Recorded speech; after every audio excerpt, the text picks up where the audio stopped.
Faço sim. Vamos elevar o nosso pensamento a Deus e a Jesus, pedir a sua bênção, a sua luz para as nossas vidas. Pedimos que abençoe a todos que aqui se encontram, encarnados e desencarnados, e que as bênçãos se estendam a todas as nossas famílias e também àqueles que por algum motivo não têm afinidades conosco. Abençoa, Senhor, esta noite de estudos e que possamos extrair dela o máximo e o melhor possível para nossas vidas. E que possamos, ao final da noite de hoje, estarmos melhores do que quando iniciamos. Com a oração que o Senhor nos ensinou, pedimos a sua bênção, a sua proteção para esta noite. Pai nosso que estais no céu, santificado seja o vosso nome. Venha a nós o vosso reino, seja feita a vossa vontade, assim na terra como no céu. O pão nosso de cada dia nos dai hoje, perdoai as nossas ofensas, assim como nós perdoamos a quem nos tem ofendido. Não nos deixeis, Senhor, cairmos em tentações, mas livra-nos, ó Pai, de todo mal, principalmente da prática do mal, hoje, amanhã e sempre. Que assim seja. Que assim seja. Então, o estudo de hoje, ele é baseado aí num livro psicografado pelo Chico, né, editado pelo espírito irmão Jacó, o livro Voltei. Não sei se vocês já tiveram a oportunidade. Deixa eu só confirmar aqui. Fausto, não tá aparecendo aqui a opção para aceitar a Daisy, não.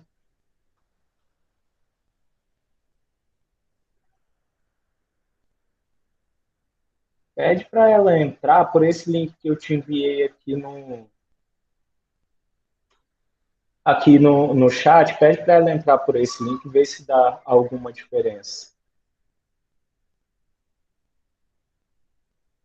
Então, prosseguindo, o estudo hoje foi pensando aí um pouco nesse livro, né, que foi psicografado aí pelo Chico Xavier, editado pelo irmão Jacó.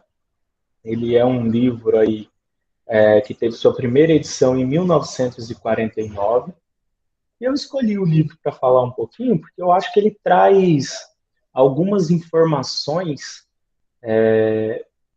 que às vezes a gente não esperava sobre algumas questões relacionadas ao desencarne, algumas questões de além-túmulo. Quando eu tive a oportunidade de ler o livro pela primeira vez, eu fiquei muito surpreso com várias informações. No decorrer da história, eu vou contando mais sobre o que acontece no livro, né? Mas ele narra aí o desencarne de uma pessoa que já estava na doutrina espírita, que já tinha algum conhecimento sobre o fato da vida futura, do plano espiritual, e mesmo assim ele apresenta aí algumas dificuldades nesse desencarne dele. Isso me trouxe aí uma reflexão muito grande sobre como, mesmo espíritas, mesmo sabendo de todo esse processo, a gente ainda lida com com algo natural, que é essa passagem para o plano espiritual, né? É algo que estamos todos aí de acordo que em algum momento a gente vai passar por isso. A gente não sabe quando, mas a gente vai passar por isso.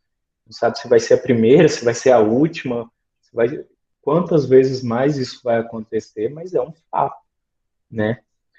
E aí, antes de falar do livro em si, eu trouxe aí um pouquinho sobre o irmão Jacó. Quem foi, né, o irmão Jacó? Ele foi, na verdade, aí, o Frederico Figner. Ele adotou esse pseudônimo de irmão Jacó para editar esse livro por meio do Chico. Frederico Figner foi alguém aí muito importante, não só na história do espiritismo, como também na história do Brasil, de maneira geral. Ele teve uma ascendência judaica, foi trazido aí para o Brasil ainda muito novo, acabou se adaptando ao Brasil, se tornando aí praticamente um brasileiro.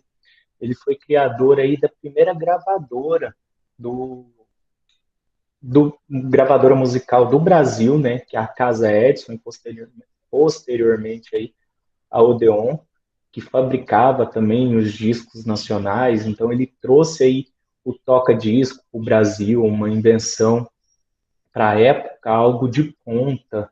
O Frederico Figner foi alguém muito importante também na história do Brasil de modo geral. Ele foi, para a história do espiritismo, ele foi aí um importante ativista do espiritismo, divulgou aí a doutrina em amplos espaços, foi vice-diretor da FEB, ocupava vários cargos, ocupou, né, na verdade, vários cargos aí durante a sua passagem na Terra, ocupou vários cargos aí na FEB, como tesoureiro, entre outros, até chegar à vice-presidência. E ele foi apresentado ao Espiritismo por volta ali de 1903, quando ele teve aí sua primeira filha, sua primogênita, quando ela desencarnou. Então a Marta desencarna e ele, ainda muito cético com algumas coisas, ele acaba conhecendo o Espiritismo por meio de um amigo que inclusive ele reencontra no plano espiritual posteriormente, né, no livro. E esse amigo acaba levando ele para a doutrina como forma aí de amparar por essa perca. E de início ele muito cético, não acreditava muito bem naquilo que divulgava o espiritismo, mas logo se afeiçoou muito, entendeu essas verdades e acabou seguindo a doutrina. Seguindo tanto que depois logo se vinculou aí à FEB e começou a trabalhar em favor do espiritismo. No livro, às vezes ele passa uma postura muito muito dura, que ele foi uma pessoa muito rígida, muito ignorante, mas vários relatos de pessoas que conviveram com ele depois da sua morte conta que ele era uma pessoa muito dócil, que ele era uma pessoa extremamente educada, profissional, e às vezes na leitura do livro, alguns momentos dá a sensação de que ele havia ali uma certa dificuldade de relação com algumas pessoas. Conta também que quando ele faleceu, aí em 1947, parte de sua herança foi dedicada aí, foi enviada aí para as obras sociais do Chico Xavier. Então ele era alguém que realmente, além de divulgar o espiritismo através dos estudos, ele era uma pessoa muito caridosa, ele era uma pessoa que realmente vivenciou o espiritismo, né? Esse aí é o prefácio do livro. Eu trouxe algumas citações que não necessariamente eu vou lê-las, mas eu trouxe para dar uma base aí para acompanhar um pouquinho sobre a história. E eu, na minha inocente visão, eu achei que conseguiria trabalhar o livro todo em um dia de estudo, em uma noite só. Porém, o livro é um livro, em partes, extenso, mas muito rápido a leitura. Ele tem aí pouco mais de 100 páginas, mas ele traz aí 20 capítulos muito rico. Então, toda hora que eu peguei o livro agora para reler, e toda hora que eu ia selecionar algo para falar, que eu pensava, olha, essa parte é importante para a gente relembrar, eu acabei me deparando aí com muita coisa importante.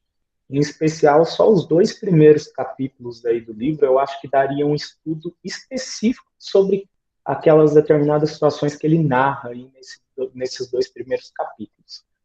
E aí eu acabei conversando com o Wellington, trouxe a proposta de fazer hoje metade do livro e numa terça posterior a outra metade, para a gente acabar equilibrando um pouquinho e não ficar tão extenso, e às vezes não cortar tantas partes do livro, né?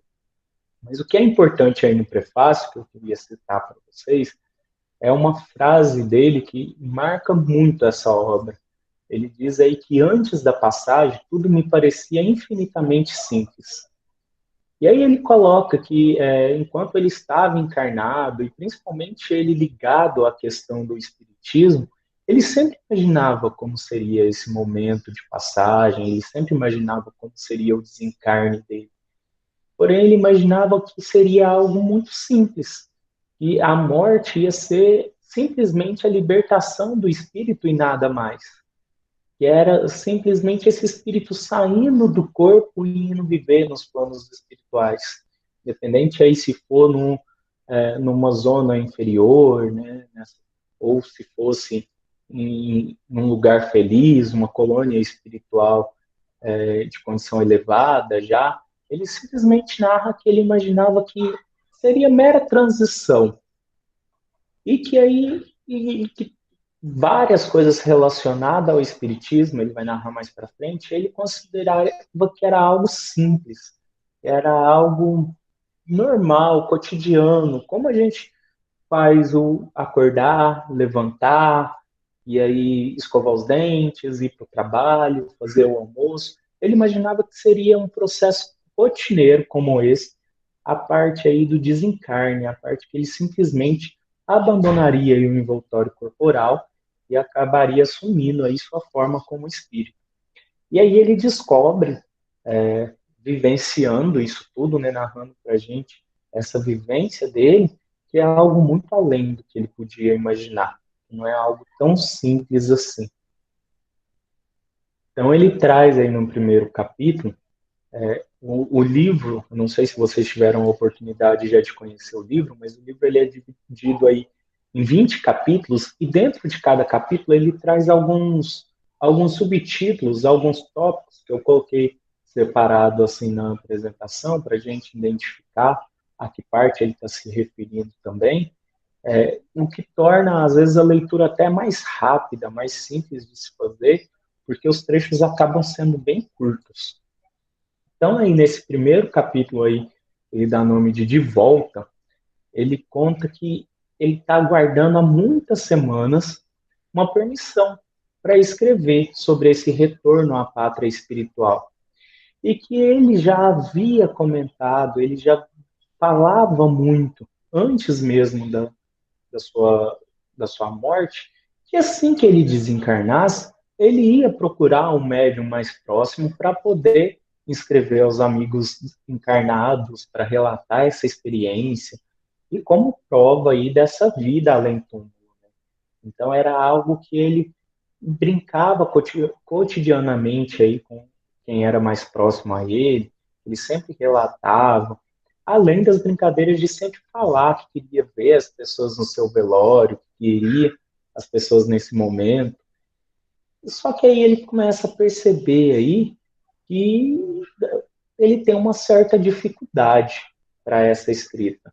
Não só pela questão da permissão, não só porque a gente entende que há aí uma hierarquia, que há aí alguém que deve autorizar essa escrita dele, seja para enviar uma carta familiar, seja para uma escrita doutrinária, há uma permissão. E aí ele cita aí a dificuldade além dessas questões da permissão. Ele esbarra aí em algo que ele não esperava receber. E aí então ele começa a narrar um pouquinho dessas dificuldades no intercâmbio, como era difícil para ele. E aí ele coloca nessa parte que esse é um serviço complicado, que é muito mais complicado do que parece à primeira vista.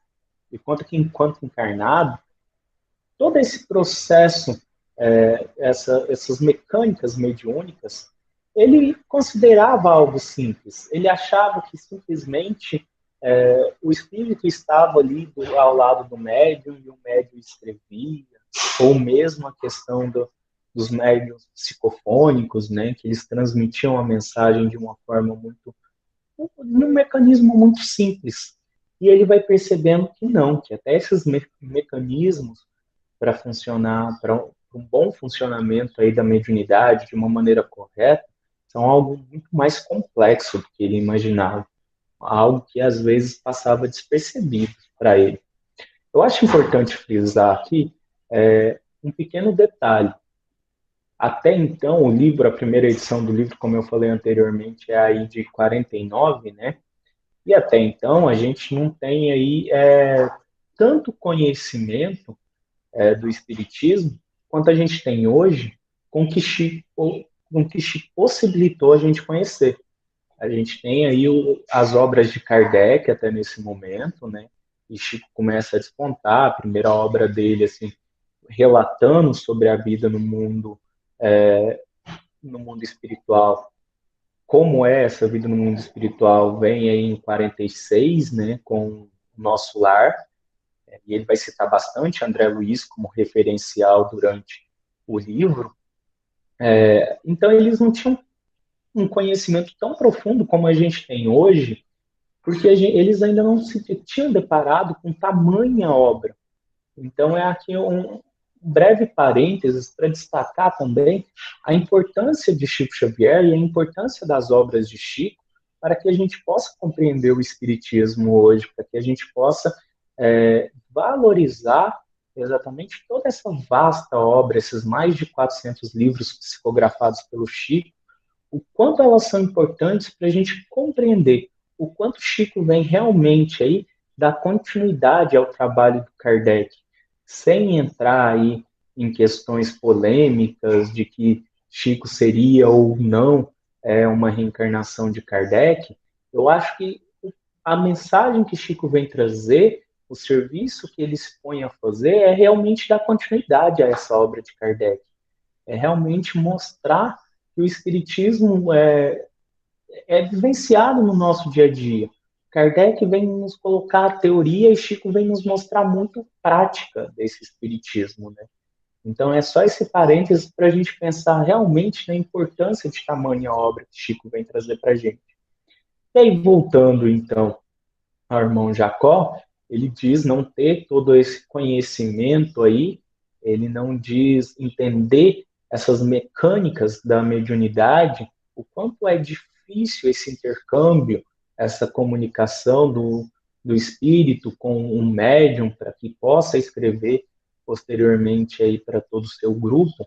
E ele relata aí a importância de que, além do médium ter que manter um equilíbrio físico-psíquico, todos os companheiros que estão integrando ali o grupo de trabalho também tem que estar numa vibração boa, num pensamento positivo, estar alinhado com esse pensamento, com esse equilíbrio físico-psíquico do médium ali no momento do trabalho. Então, não é um serviço único e exclusivo ali do médium naquele momento da psicografia. Todo aquele ambiente que está em volta dele também aí tem que se manter nessa faixa vibracional propícia para que o médium possa receber essa mensagem, possa divulgar essa mensagem. E aí ele apresenta, então, o irmão Jacó, isso que para ele ainda era desconhecido, para ele ainda era uma novidade, todos esses mecanismos, que por hora ele considerava muito simples, que por hora para ele era algo rotineiro, algo bobo que acontecia aí nas reuniões de incorporação, na reunião de psicografia. Para ele era algo normal. E aí ele começa a narrar também as primeiras visitas que ele foi permitido a ter na Terra, né? Assim que ele tem o desencarne, nos próximos capítulos ele vai narrar um pouquinho sobre o processo de desencarne, e esse primeiro ele traz em linhas gerais algumas noções que ele vai tendo e explicar essa dificuldade que ele encontra em fazer essa comunicação, essa primeira comunicação, o porquê dele demorar, se ele sempre dizia que assim que desencarnasse ele ia trazer uma comunicação aos que ainda estivessem encarnados. E aí ele começa a contar nessas primeiras visitas que ele vai visitar aí Pedro Leopoldo e o centro do Chico Xavier. Ele não cita o nome, mas obviamente ali por todas as informações que ele dá para a gente consegue compreender que ele está visitando um trabalho do Chico Xavier, de sua equipe ali em Pedro Leopoldo, e ele começa a perceber o gigante trabalho que é aquilo. Ele narra que ele consegue enxergar que as paredes do plano físico acabam se desmaterializando e vendo milhões de espíritos ali naquele recinto onde está aquele trabalho, espíritos que estão procurando realmente se comunicar com alguém no plano espiritual, espíritos que estão precisando de ajuda, que estão precisando de um esclarecimento. E ele começa a narrar que ele vê tudo isso e consegue compreender o quanto o volume dessas obrigações, o quanto esse trabalho espírita é gigante, o quanto isso é grande e necessário. E aí, por fim, ele começa a falar que ele até se sente ali desanimado, porque aí ele vê tamanho aí trabalho, o quanto é necessário esse trabalho, e ainda pensa assim, o trabalho que o homem faz na Terra é um trabalho de formiguinha, é um grãozinho de areia perto de tudo que é necessário fazer com isso. E aí, então, é quando o mentor da casa, o Emmanuel, né, ele novamente não cita, mas com toda a conversa dele, com toda essa explicação que ele dá em torno disso, fica entendível ali que são esses personagens que ele está contando, chega até a ele e conversa com ele, explicando para ele que, por mais que esse serviço seja pequeno, elas são sementes, e sementes vão produzir aí toneladas de grão que vão abastecer o mundo, e que é assim que funciona com esse germe da boa vontade. Eles estão produzindo ali sementes que vão multiplicar, e essas ajudas vão ser maiores, né? Então, para ele não se sentir realmente ali angustiado com essa questão do quanto trabalho ele está vendo ali e pensar em o quanto ainda é difícil executar todo esse trabalho. Ele consegue ali dar uma palavra otimista e enxergar com bons olhos. Pouco antes de todo esse diálogo, ele narra aí que ele chega até o mentor espiritual da casa para pedir para poder deixar uma mensagem através do médium, né? E aí é quando então esse dirigente espiritual da casa fala para ele que não é o momento, fala para ele esperar, que ainda vai chegar o momento, que ainda ele não está preparado para isso. E aí, mais uma vez, ele se sente ali um pouco frustrado, ele se sente aí chateado mesmo com essa situação. E aí ele até narra que ele, ele conta que toda essa tentativa dele de mandar uma mensagem, de mandar uma comunicação por algum médium, não tem a ver com a vaidade dele, não tem a ver com a necessidade dele mostrar que ele está bem, nem nada. Ele quer realmente pôr em prova o espiritismo, ele quer realmente mostrar para os colegas que acompanhavam ele, que estavam ali ao círculo dele, o tanto que isso era real, o quanto ele continuava vivo do outro lado, como a vida futura, prometida, era real. E aí ele enxergava isso como algo benéfico para o espiritismo, algo que iria ajudar a propagar essa mensagem. E aí ele se sente frustrado com isso, porque ele não está fazendo algo por orgulho, ele está fazendo para demonstrar que a doutrina realmente é real, então, para engrandecer a doutrina. E com isso ele acaba pensando muito nessa questão de por que não seria justo, né? Por que ele não pode mandar ainda uma mensagem para divulgar a doutrina? E no momento ainda de conversa com o Emmanuel, ele acaba lembrando de André Luiz.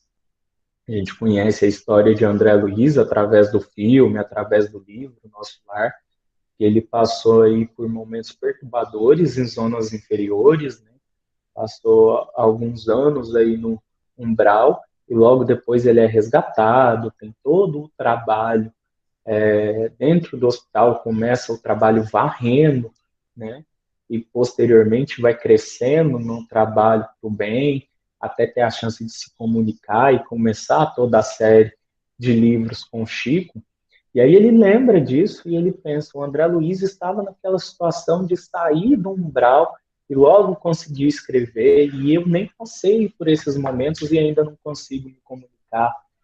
E aí, então, mais uma vez, um puxão de orelha nele, contando que André Luiz teve toda uma trajetória anterior, que antes de se comunicar, ele passa por mais de 700 dias de trabalho. São trabalhos aí para exatamente fazer com que ele cresça no bem, que ele consiga entender esse sentimento de amor, de caridade para com o próximo, para depois começar esse trabalho de comunicação. Então, aí, mais de 700 dias vai dar aí mais de um ano e meio, né, de trabalho, que retorna à minha fala, que ele começou varrendo o hospital para depois ir crescendo dentro desses trabalhos, né? Então, que era para ele ter paciência, que ele iria conseguir fazer isso. Então, ele começa a entender aí essas necessidades. Nesse outro tópico, ele traz algo muito interessante para a gente.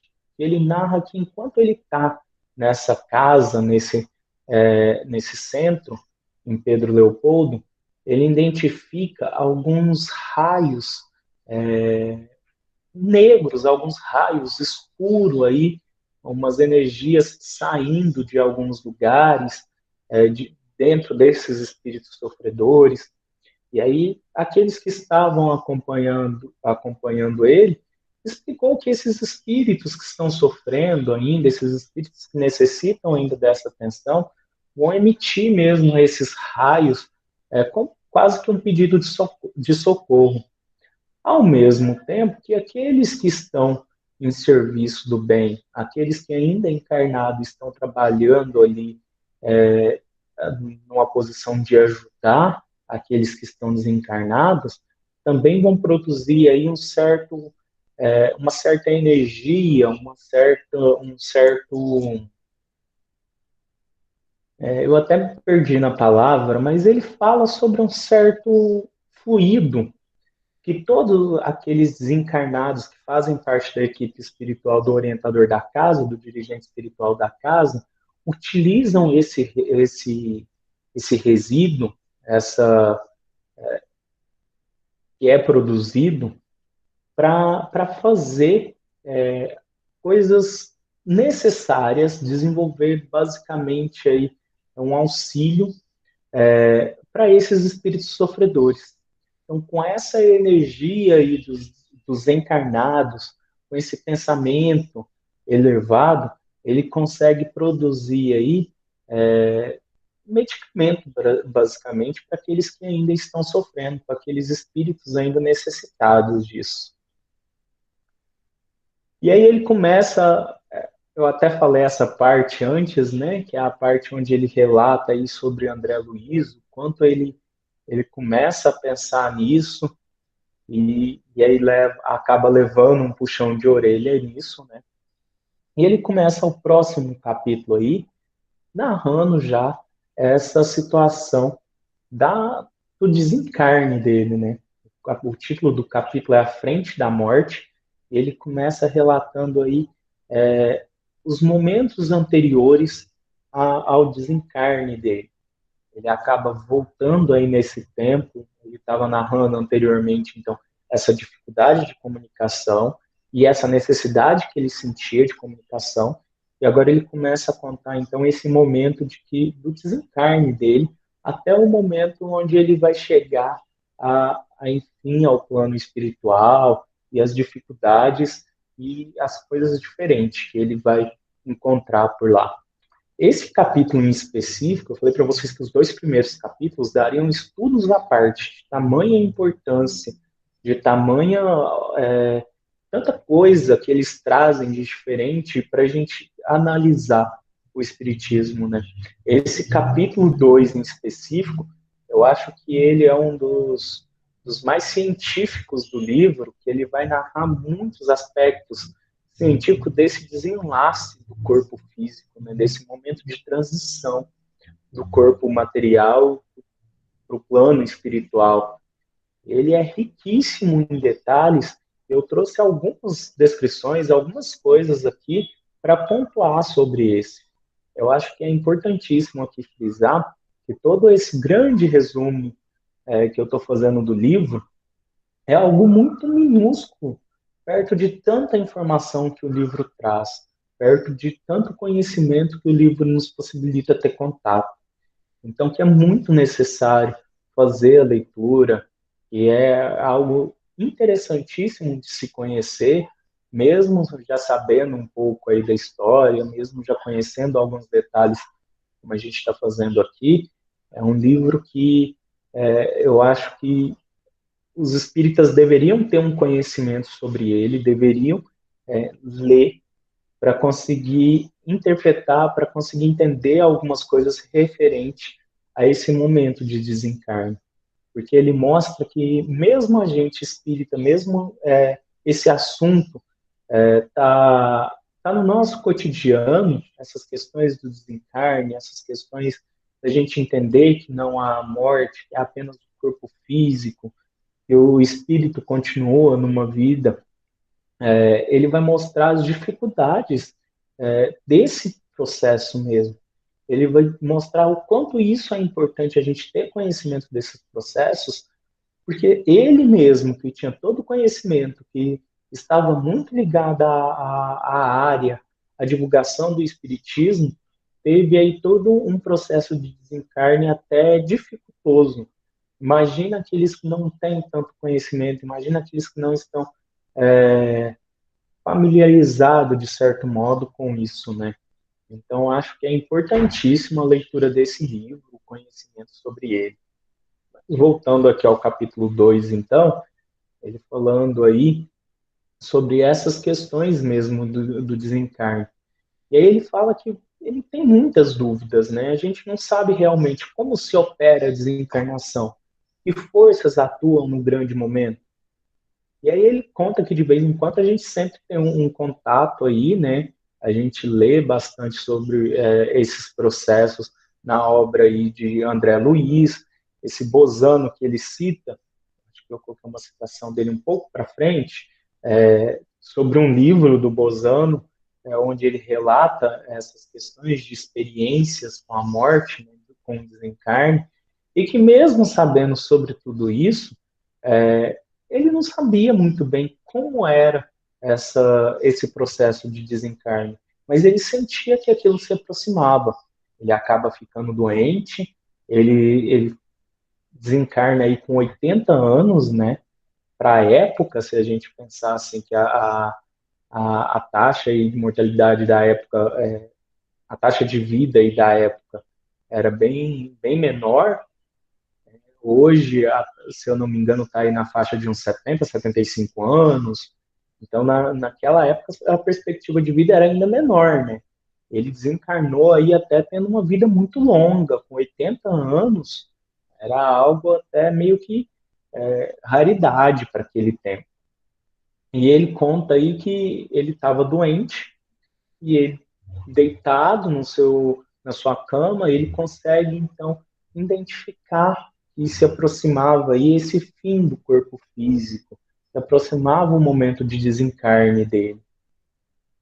Então ele começa a contar um pouquinho sobre como foi esse processo, a partir das últimas 30 horas aí ainda de vida no corpo físico. E aí ele começa a contar sobre como o corpo vai reagindo a esse momento. E que ele teve aí uma sensação de aperto no peito, ele vai tendo aí um ritmo descompassado, que o relógio vai trazer indefiníveis perturbações para ele. Ele vai narrar que tem momentos que ele não entende exatamente onde ele está, em que situação ele está, em que local exatamente ele se encontra.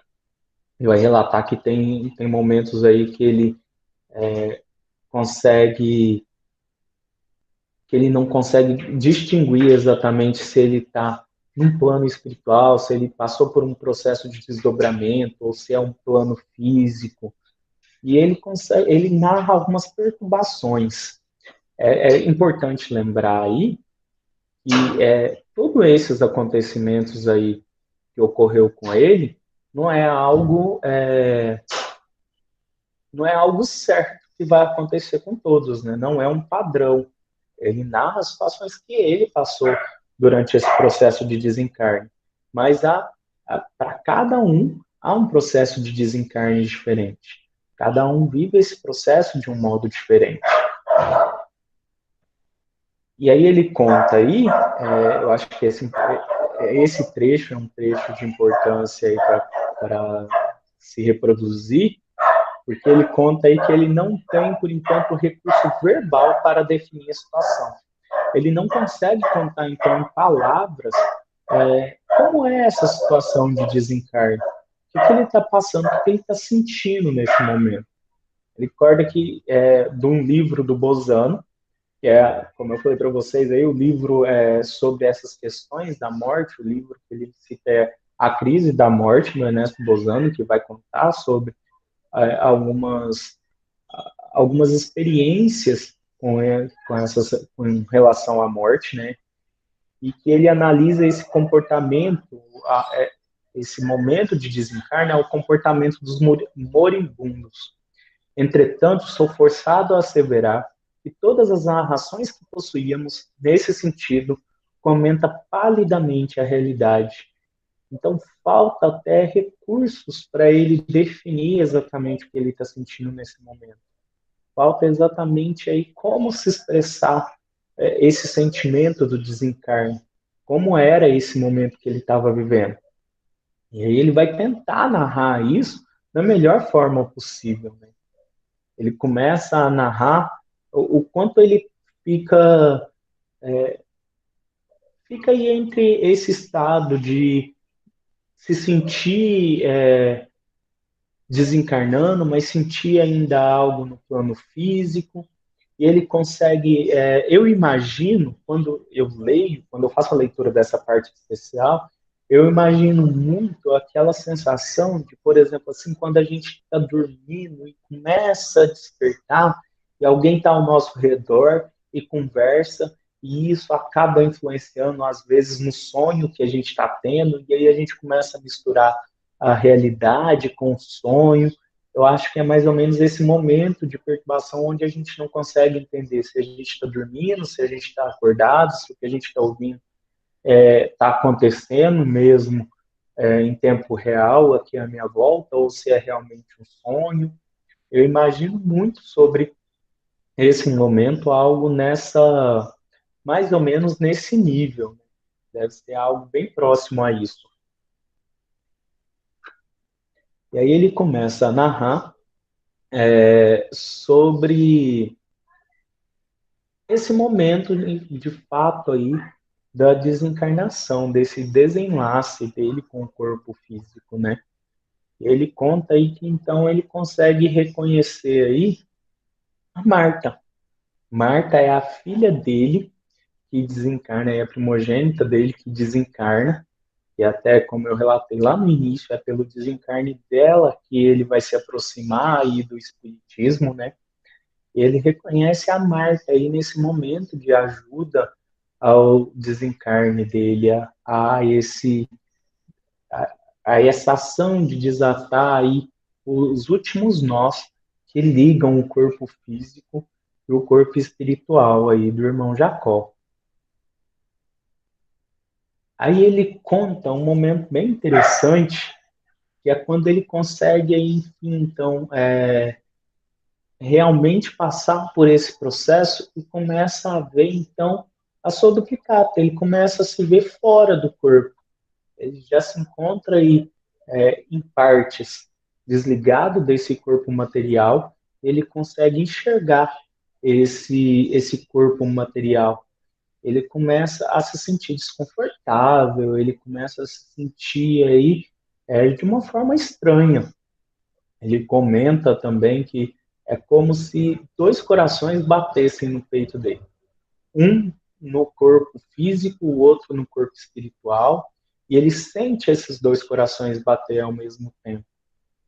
Então, quando a Marta pede para ele calma e explica para ele que esses laços ainda não se desfizeram totalmente e que é necessária uma certa paciência e algumas horas. Ou seja, dá para a gente entender aí completamente que esse processo de desenlace do corpo material, que esse processo de desencarne não acontece simplesmente de uma hora para outra. É um processo que demora horas, um processo que vai demandar algum tempo. Não é simplesmente um desligamento instantâneo do corpo físico, né? Volto a repetir, que isso não é um padrão, que há situações e situações diferentes, mas que de uma forma rotineira, com esses desencarnes que estão ligados a uma ordem natural, por exemplo, é natural mesmo que isso demore algum tempo para acontecer. Esse desligamento total com o corpo material demore algum tempo. Porém, há relatos em alguns outros livros, em algumas outras obras, de que com esse desencarne aí instantâneo, acidental, de um jeito muito abrupto, possa acontecer esse desligamento de uma forma muito rápida, né? Mas nesse caso aqui, então, do irmão Jacó, ele explica que isso vai demorar algum tempo. Ele começa, então, a se sentir aí confuso, a se sentir aí meio que num topor, num sentimento aí diferente. Passa a contar, ele enxerga um fio prateado aí que vai ligar esse novo corpo espiritual dele a esse corpo físico ainda. E aí ele começa a olhar já até um pouco diferente para o corpo material. Ele consegue ali enxergar naquele corpo material que antes ele olhava e trazia um certo desconforto para ele, as oportunidades que aquele traje trouxe para ele, né? Porque se não fosse esse corpo material, quantas experiências ele deixaria de viver enquanto ele viveu aqui encarnado, né? O quanto esse corpo material que agora ele deixava para trás, que estava ali frágil, o quanto possibilitou que ele progredisse, que ele aprendesse. Ele começa a ter um olhar ali diferente para esse corpo. E aí, então, além da Marta, ele começa a perceber, no processo aí desse desencarne dele, alguns amigos espirituais que vêm de encontro a ele, que vêm encontrar com ele nesse momento, então, de desfazer esses laços, né? Ele narra que, mesmo com a visão meio turva, mesmo meio confuso ali, ele consegue enxergar aí alguns, alguns amigos espirituais, o qual ele teve a felicidade de encontrar durante esse período. Antes de relatar, enfim, sobre esses amigos, ele conta algo que me deixou bem pensativo quando eu li o livro pela primeira vez e fazendo a releitura dele, eu também fiquei muito pensativo nessa parte. Ele narra que esse momento aí de desligar-se do corpo material, além do corpo material em si, ele encontra algumas dificuldades também ao se desligar dos objetos de uso pessoal, porque eles também vão emitir uma radiação que vão se casar aí com essas ondas magnéticas e vão criar aí uma ligação entre esses objetos de uso pessoal e a gente. Então, o quanto é importante esse desapego, né, da nossa parte, porque às vezes a gente pensa muito em espíritos que são muito apegados ainda às sensações terrenas, a bens terrenos, é porque realmente há aí um fluxo magnético de energia muito grande entre o bem, entre algo que a pessoa tem, que ela aprecia demais, e o quanto isso não é benéfico, né? O quanto isso acaba dificultando esse processo. Então é algo a gente pensar aí sobre como a gente lida com os nossos objetos de uso pessoal. Se eu fosse desencarnar agora, eu desencarnaria tranquilo, sem pensar que algum bem material meu está ficando para trás.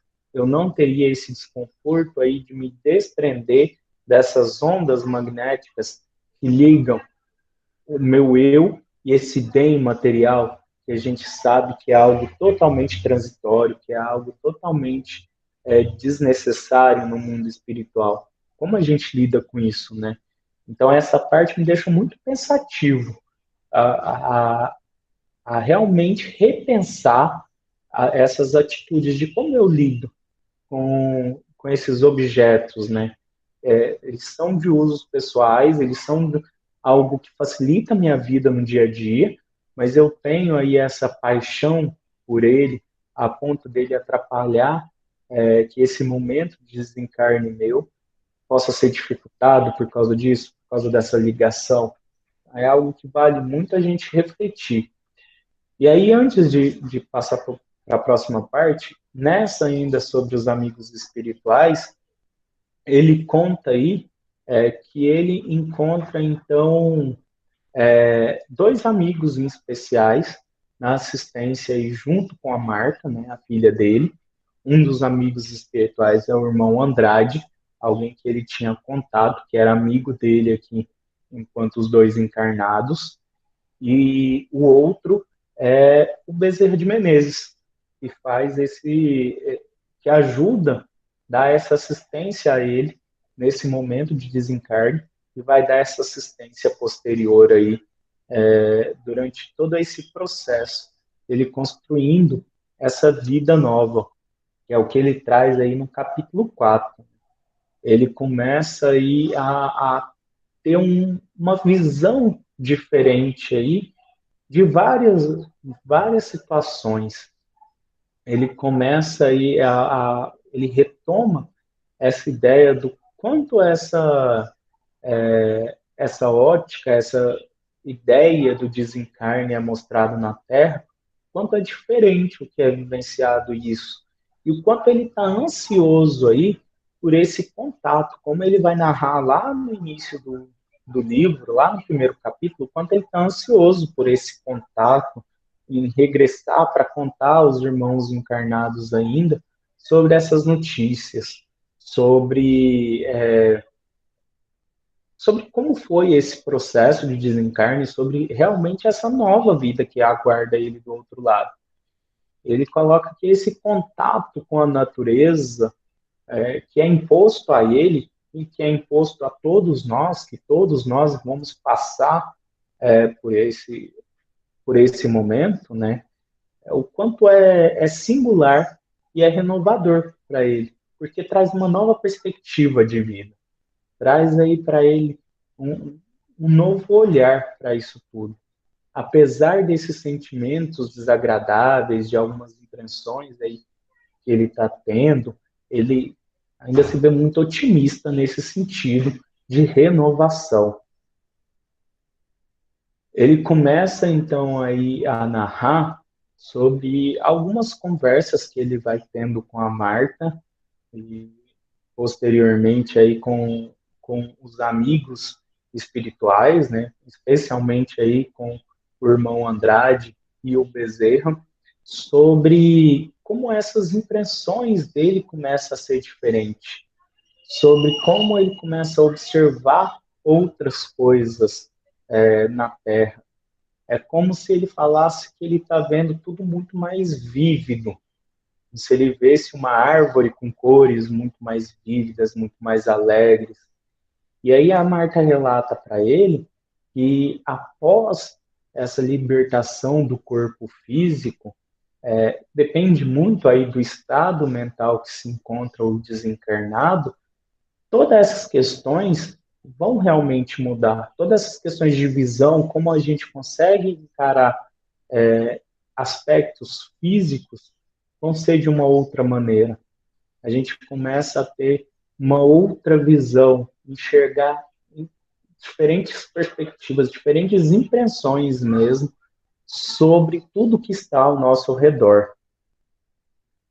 No capítulo 5, então, intitulado aí de Despedidas, ele começa a narrar um período aí do velório dele, um período de onde está toda a família aí velando toda a família aí velando o corpo físico dele e, e ele consegue aí enxergar esse momento, ele consegue vivenciar o momento do próprio velório dele.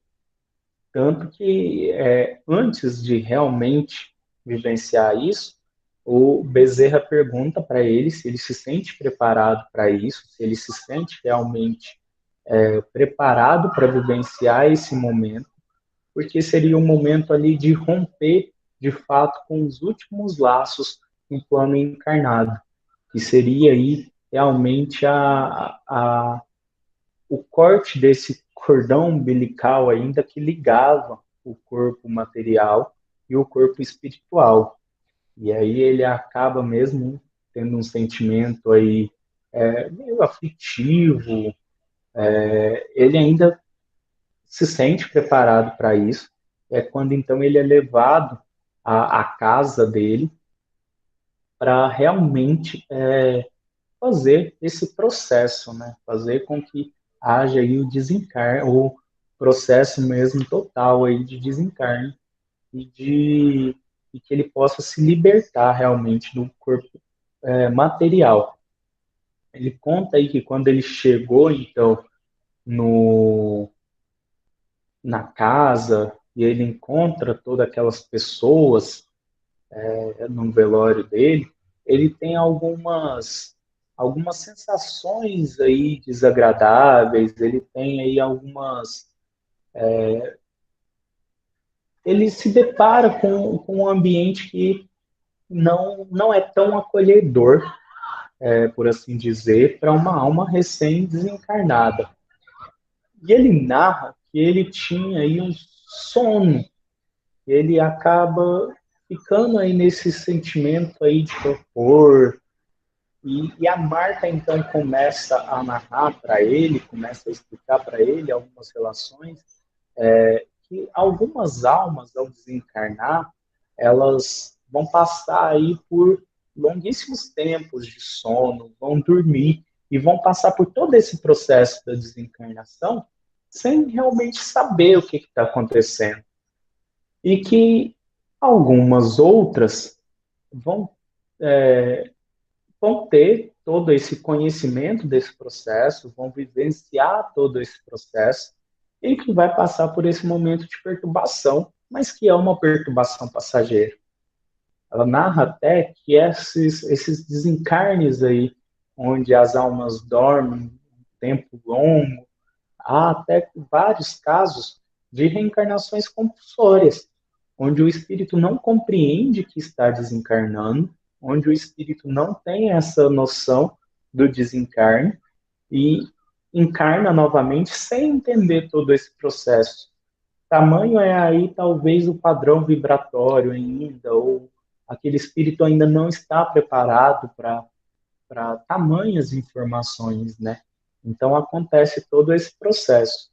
E que as almas que não adormecem durante esse tempo, algumas vão conseguir aí vivenciar esses momentos como ele está vivendo, algumas não. Algumas vão aí acompanhar seu funeral, outras, mesmo não estando nesse processo de dormir por um longo tempo, um sono muito profundo, não conseguem acompanhar. É aí então que eles começam a se aproximar exatamente aí de onde está o corpo físico dele, de onde está acontecendo esse velório. O Bezerra pede para que ele espere numa distância aí entre o corpo físico e onde eles estão localizados, para que ele não possa ter contato aí mesmo ainda, porque ele julga não ser um momento certo para esse contato. Então, esse processo onde ele está distante, Bezerra se aproxima do corpo físico dele e termina esse processo de desligamento aí do corpo físico com o corpo espiritual. Ele narra que esse momento ele julga aí que ele sentiu aí um momento de uma outra morte. Tamanho foi o choque, tamanho foi a violência que foi atingido por um sentimento, e de pronto o irmão Andrade e a Marta estavam ali para segurá-lo, para poder ajudá-lo nesse momento. E que depois desse momento, enfim, desse desligamento do corpo físico com o corpo espiritual, o Bezerra volta e ajuda ele aí a se equilibrar novamente, a trazer uma respiração normal, e comenta aí que é um processo que culminou aí exatamente nesse desligamento, então, oficial do corpo físico ao corpo espiritual do irmão Jacó. Ele começa, então, a narrar aí algumas vivências que ele teve dentro desse momento do velório dele, né? Ele conta que ele consegue enxergar aí alguns espíritos em condições inferiores que estão ali nesse velório, consegue encontrar aí alguns pensamentos de amigos que estavam totalmente distorcidos para aquele momento, né? Pessoas que estão comentando ali sobre problemas da política municipal, outros que estão com assuntos aí que não são assuntos para aquele momento, né? Ele narra aí a importância da oração, a importância do pensamento, principalmente para aquele espírito que está passando para esse momento de desencarne, né? O quanto é importante aí esse momento de oração, o quanto aquele momento ali, aquele ambiente é voltado para isso, e não exatamente aí para conversas alheias. Ele narra também uma situação ele narra também uma situação sobre alguns espíritos inferiores que estão ali nesse momento do velório dele e que são dois espíritos que estão comentando e um fala para o outro, esse que desencarnou é o irmão Jacó, aquele que tentou nos doutrinar em certa ocasião. E aí, rapidamente, ele lembra uma certa reunião espírita onde ele estava, uma reunião de desobsessão, e ele teve contato aí realmente com esses dois espíritos aí inferiores e tentou encaminhá-lo para um bom caminho, porém não obteve tamanho sucesso aí. E esses dois espíritos estão ali dando gargalhadas, estão ali se divertindo pelo desencarne do irmão Jacó. Ele relata ainda que por algum momento ele teve a intenção de questioná-los, de conversar com eles, e então o irmão Andrade pede para ele que não é necessário aquilo naquele momento, é gastar uma energia, o qual seria muito mais usual em uma outra coisa do que naquele momento realmente de bater de frente com aqueles dois irmãos menos afortunados. Ele narra que os irmãos até nem estão sentindo a presença deles. Tamanho padrão vibracional diferente deles ali que eles não conseguem nem enxergar que eles também estão ali naquele momento. Então, que é algo que, para aquele momento, a conversação não seria algo que valeria a pena. E aí ele começa a contar exatamente, então, sobre esse momento da passagem, como ele vai chegar ao plano espiritual, né? Ele narra aí já exatamente que ele imaginava que seria algo simples, né? Que seria simplesmente o processo de desencarne, algo onde o espírito se liberaria do corpo físico e passaria aí para as esferas espirituais.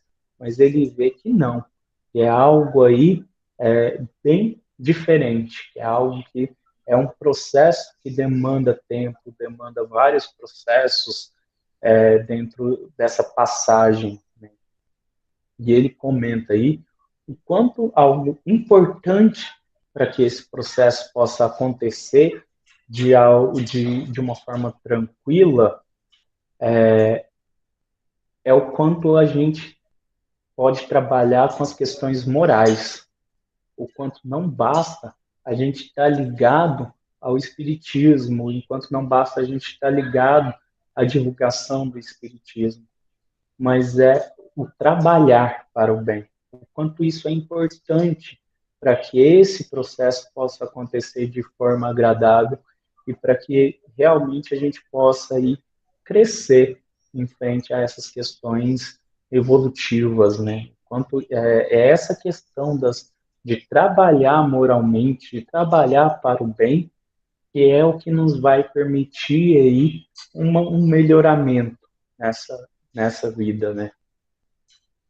E aí então ele começa a contar sobre o processo onde vai levar ele e outros irmãos a ao lugar onde ele vai se encaminhar agora no plano espiritual, né?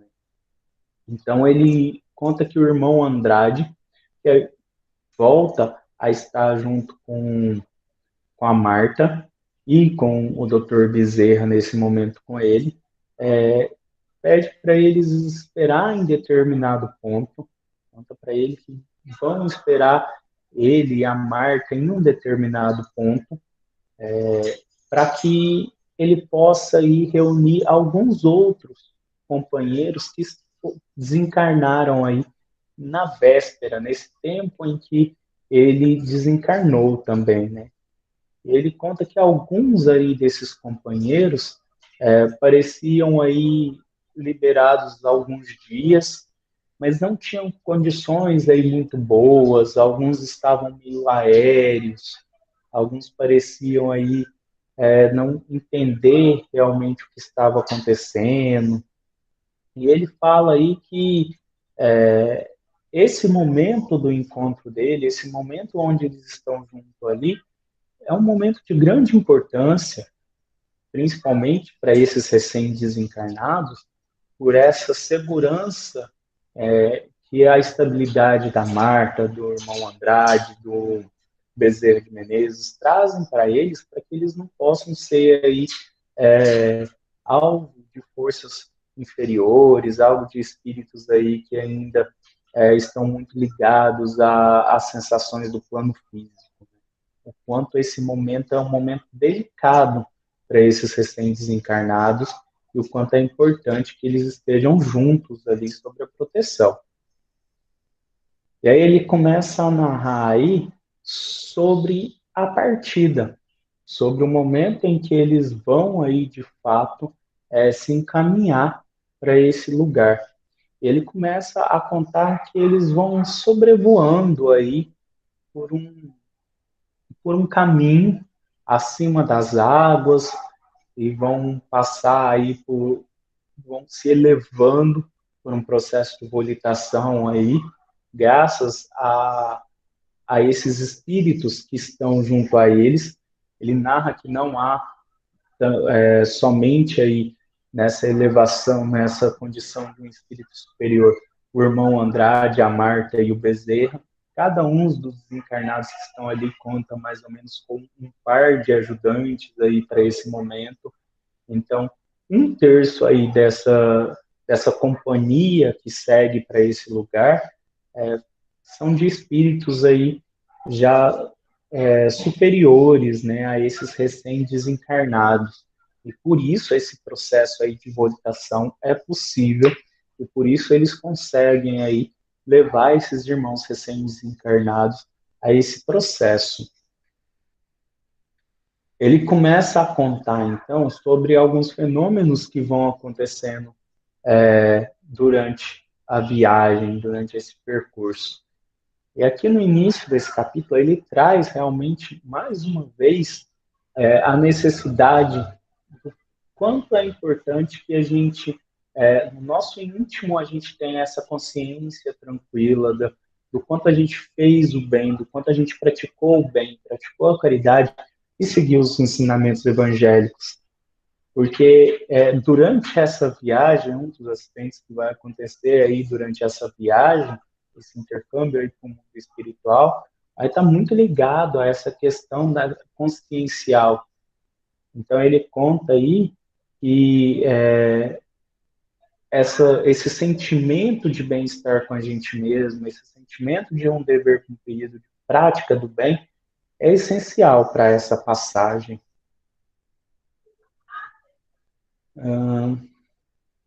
Ele começa, então, a falar onde eles estão aproximando aí da chegada para esse novo ambiente, para essa nova morada, né, onde ele vai viver agora nessa nova vida dele.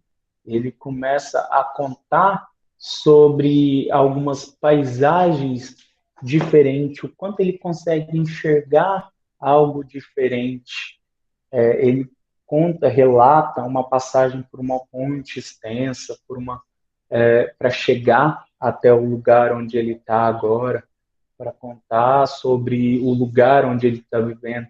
Ele passa por uma ponte muito extensa até chegar de fato ao Porto de Socorro, aí pronto, a nova comunidade que ele vai viver ali, né? E aí ele começa a falar sobre como essa paisagem que ele vê após essa ponte, e mesmo da ponte para frente, o quanto é diferente, o quanto a atmosfera ali é leve, é mais clara, o ar aí tem perfumes sutis, o quanto ele é bem diferente aí dessa paisagem que ele está acostumado enquanto encarnado na Terra.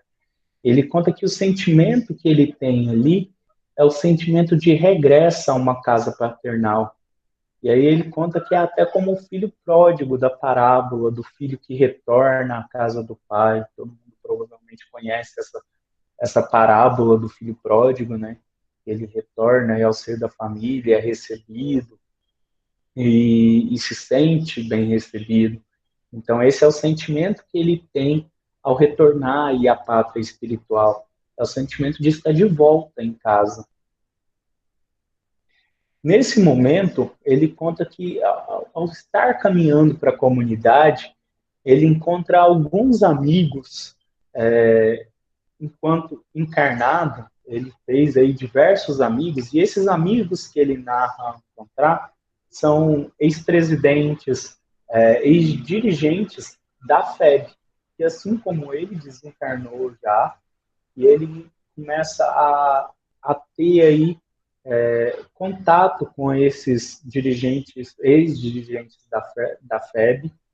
Inclusive, um desses dirigentes que ele tem contato foi o responsável por aproximar ele aí da doutrina espírita. Foi a pessoa que levou ele a conhecer a doutrina espírita. E que depois, posteriormente, levou ele até a FEB, ajudou ele todo esse processo aí de trabalhador, de divulgador da doutrina espírita, né? E aí, então, ele fala sobre a questão de querer vê-los, de estar próximo a eles. E aí, o Bezerra de Menezes até comenta com ele para ele não ter pressa, porque aquele momento ali que ele viu foi rápido, mas para ele não esquecer que a vida é eterna, que ele vai logo, logo ter contato novamente com esses amigos, que ele vai ter uma aproximação aí com esses amigos.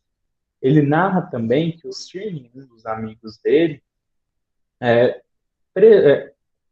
relatou um processo de desencarne muito diferente do que ele relatou para a gente, aí, principalmente lá no capítulo 2. Porque o processo de desencarne aí do irmão Jacó foi até de uma maneira agradável e pacífica, né? Ele viveu aí 80 anos, morreu aí pelas questões de idade até mesmo, né? Enquanto o Sir, esse amigo dele, ele teve um ataque de angina, assim, de repente, e o processo de desencarne dele foi totalmente diferente. Então, daí a gente vê essas particularidades em cada processo, apesar dele não entrar especificamente nesse processo e explicar sobre como foi esse processo aí de desencarne do Stirne, ele relata para a gente o quanto foi diferente, o quanto há essas particularidades, né, de cada um deles. Ele então chega aí a uma casa nessa nova comunidade onde ele vai ser recebido após esse encontro com os amigos. Ele é encaminhado aí para uma nova comunidade onde chega até uma casa onde ele vai para o quarto dormir, repousar, porque todo esse processo, apesar de ser um processo onde ele estava vivenciando tudo isso, ele ainda traz esse certo sentimento de cansaço, ele ainda traz esse sentimento de desconforto. E aqui, quando ele chega, então, enfim, na casa onde vai recebê-lo, ele tem aí esse sentimento maior de sono e acaba indo para para um dos quartos onde esse ambiente proporciona para ele, e ele acaba aí buscando esse repouso necessário. Aí no capítulo 9 ele narra aí um pouquinho sobre os momentos onde, após esse descanso, esse repouso dele, ele sente aí que ele acorda e que esse sono dele não foi o sono que ele estava acostumado com enquanto ele estava aqui no plano espiritual.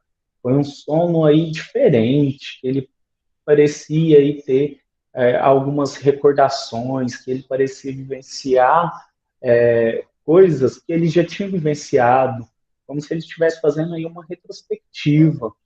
E aí ele procura, então, o irmão Andrade, que novamente começa a explicar para ele esse sono espiritual, esse momento aí de repouso que ele vivenciou, é realmente diferente desse plano, desse sono que a gente vive hoje no plano carnal.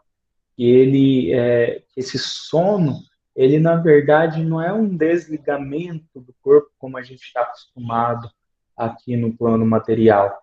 Ele é realmente aí algo para acalmar o espírito, para trazer aí uma certa, para resgatar uma força aí e que vai proporcionar aí também essas situações de lembranças, que vai proporcionar a ele alguns esclarecimentos. Essa parte aí também eu tinha falado. E ele fala aí um pouquinho sobre as questões do esquecimento, né? Ele indaga aí pro irmão Andrade, que está com ele, por que que ele não lembra de tudo da vida anterior, das vidas anteriores, né? De uma vez, porque ele achava que realmente ia ser isso, ele ia desencarnar, de repente ele ia ter um estalo e ia lembrar de tudo que se passou aí nas vidas anteriores dele, tudo que ele já havia vivido, ia ser um processo assim de simplesmente resgate de memória instantânea. O irmão Andrade conta para ele que não, que esse é um processo que acontece gradativamente e que poucos são permitidos, aliás, até um grande regresso na memória aí, e que isso vai acontecendo com o tempo, com tamanha evolução o espírito vai conseguindo, maior a gente vai conseguindo lidar com essas questões de melhor a gente vai conseguir lidar com alguns problemas que foi causado anteriormente por isso. Então, que essas questões do esquecimento é uma bênção de Deus mesmo. Ele vai narrar, então, que após... Gente, ó, faltam 6 minutos, é o último capítulo que eu vou passar aqui rapidinho, e aí a gente encerra. E aí fica faltando mais 10 capítulos. Eu havia combinado com o Wellington que a gente faz num estudo posterior essa outra metade do livro. Se a gente passar uns minutinhos aqui, é bem rápido. Esse último capítulo aqui de hoje, ele vem narrar, então, sobre essas questões dessa nova morada espiritual dele. Ele está ali feliz por estar ali com o irmão Andrade, com a Marta, mas que ele estava curioso para conhecer tudo aquilo ali que estava na nova realidade dele, e essa nova casa, porque exatamente uma casa onde ele é conduzido, um ambiente doméstico, e que ele percebe aí muitas similaridades com o ambiente doméstico carnal, aqui na Terra mesmo. E aí, então, ele começa, antes de falar sobre essas questões dessa nova morada, ele indaga sobre o merecimento de estar ali, sobre se ele realmente estaria ali por merecimento, se ele havia feito por merecer. Há uma questão ali meio consciencial nisso, né? E aí ele até comenta que imagina um momento que ele vai ter alguém para julgá-lo, o momento que vai aparecer alguém para falar para ele sobre o merecimento dele estar ali ou não, sobre o comportamento dele perante enquanto encarnado. E aí então o irmão Andrade explica para ele que o juiz do tribunal, nosso juiz nesse momento é a nossa própria consciência. E não vai haver ninguém para julgá-lo ali.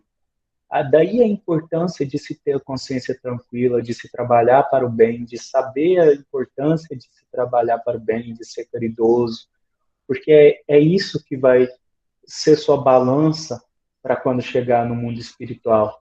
É isso que vai te julgar ao adentrar o mundo espiritual. Daí essa importância, então.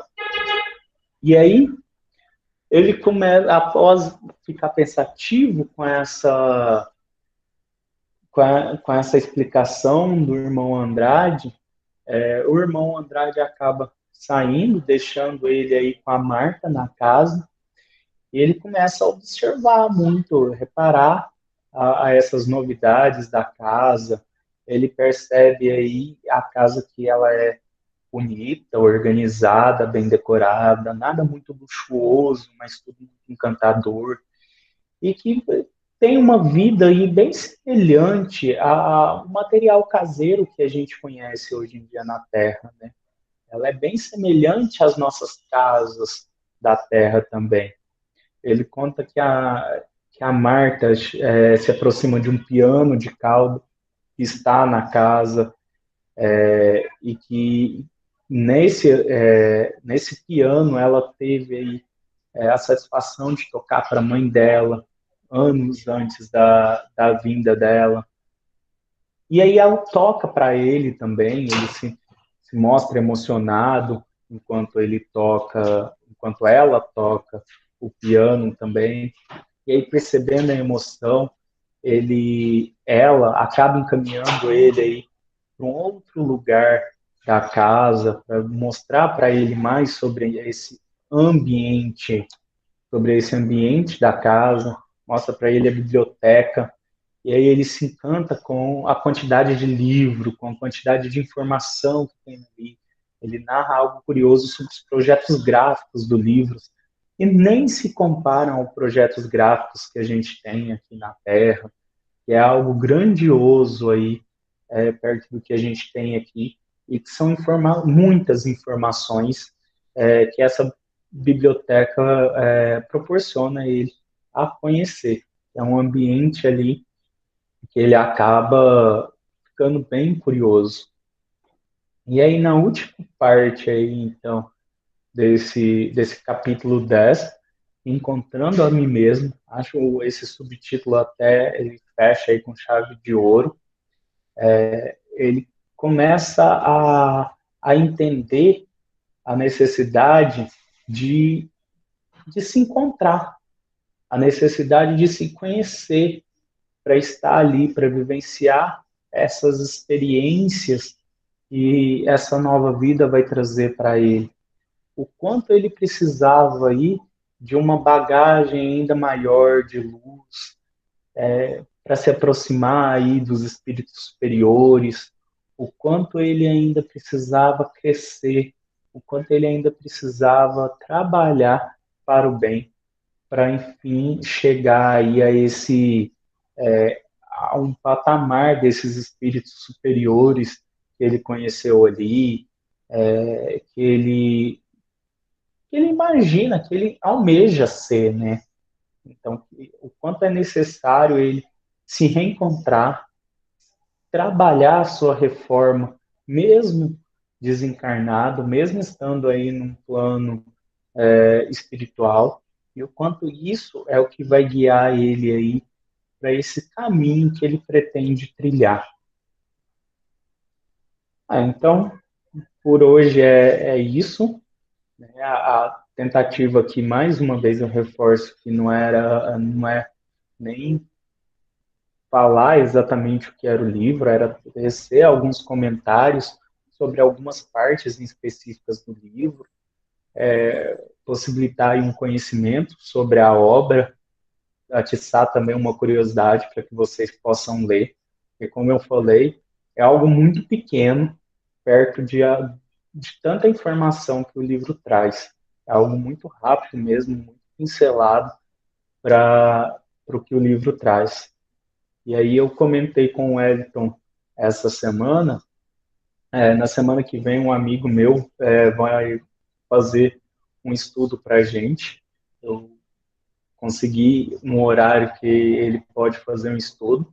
E aí na semana que vem, então, será com ele, com o Marcos, vai falar um pouquinho sobre isso para a gente. Ele é lá de Governador Valadares, ele também trabalha com a mocidade espírita de lá, está bem envolvido com os movimentos espíritas também na cidade. Convidei ele para falar um pouquinho para a gente de algum tema, escolha dele. E aí, na próxima semana, eu retorno, então, mais um pouquinho para falar sobre aí a outra metade do livro. Sirlene, Deise, mãe, pai, tem algum comentário?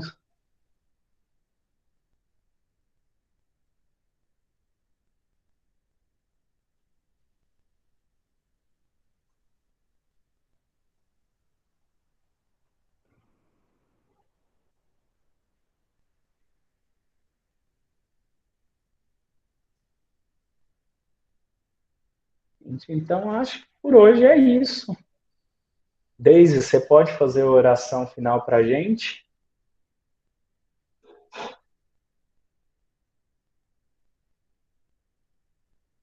A Deise está fugindo igual os meninos da pré-mocidade. A hora que eu peço para fazer a oração e o microfone deles não ligam,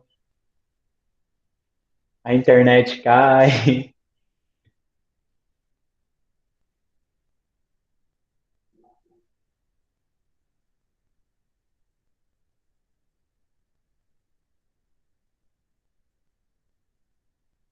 Acho que a Deise também não está conseguindo ligar o microfone.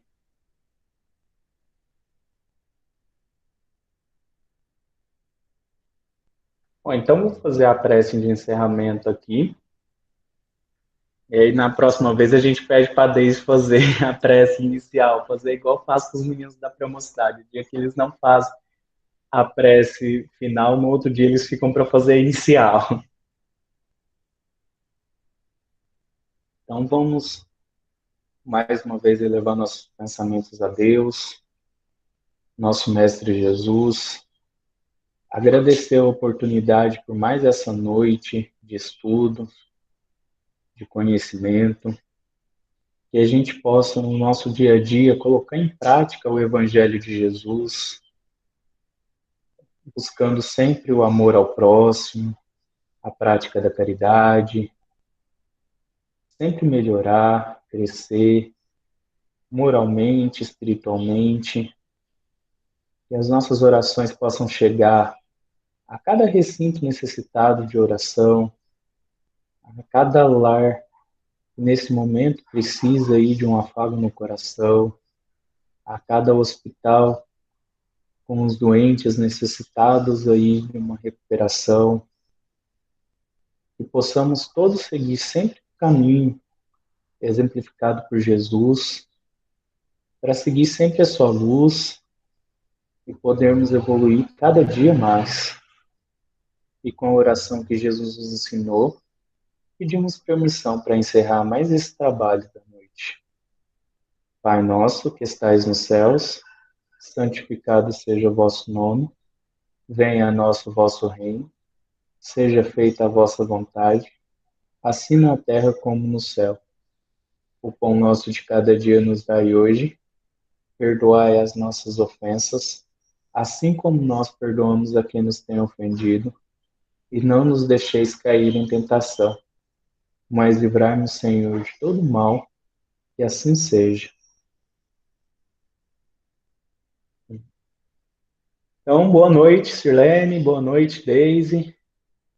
Até a próxima. Boa noite, Jani.